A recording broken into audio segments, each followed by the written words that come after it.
warahmatullahi wabarakatuh. Kami dari kelompok 1 izin memperkenalkan diri. Saya Rahila Maulida dan di sini ada rekan saya. Perkenalkan, nama saya Muhammad Raka Saputra. Saya Muhammad Satya Rizky. Saya Zahratun Spa. Saya Fitriani Effendi. Di sini kami akan memenuhi tugas mata kuliah HRM yang dimana kita akan mewawancarai suatu perusahaan mengenai bagaimana sih tahapan rekrutmen di suatu perusahaan tersebut.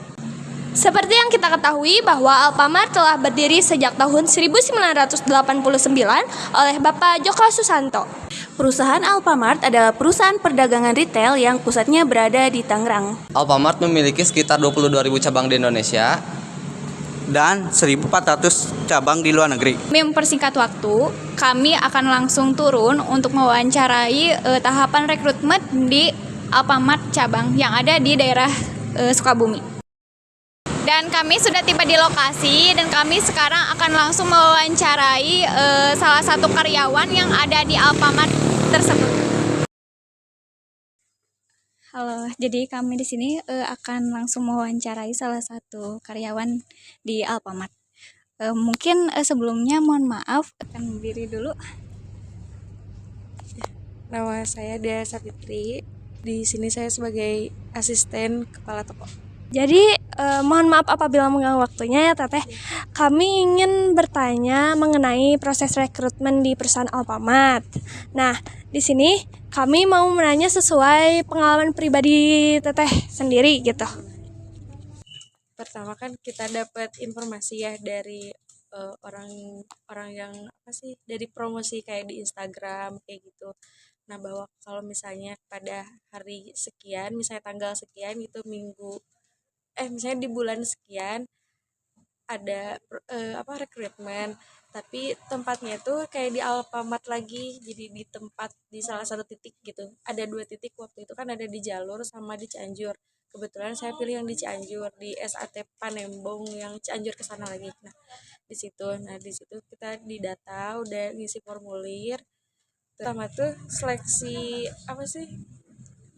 tes psikotes gitu. Nah, terus habis itu seleksi saya emang nggak ada, soalnya sebelum COVID waktu itu. Oh, jadi pakai tulis gitu ya kertas.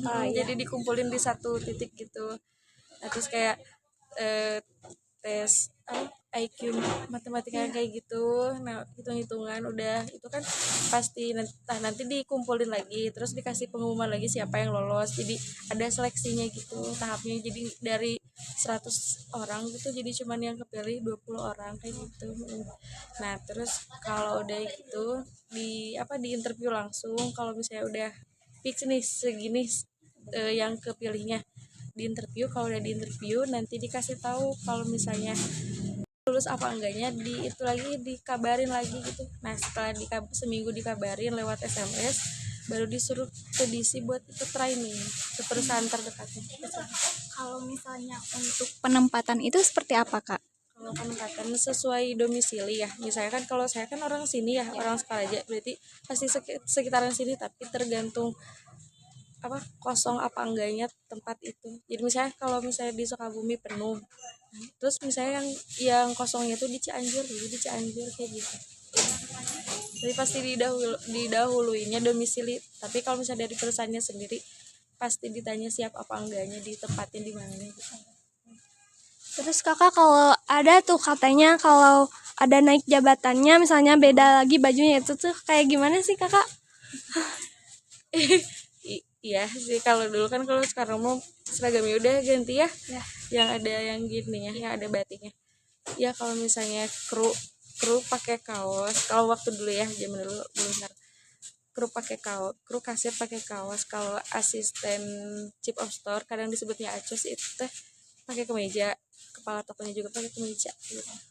Tapi kalau sekarang mah diratain semua, cuman yang terbaru ada batiknya. Tapi belum pemerataan, baru krunya aja gitu. Dadah. Dadah, makasih Teteh. Semangat kerjanya.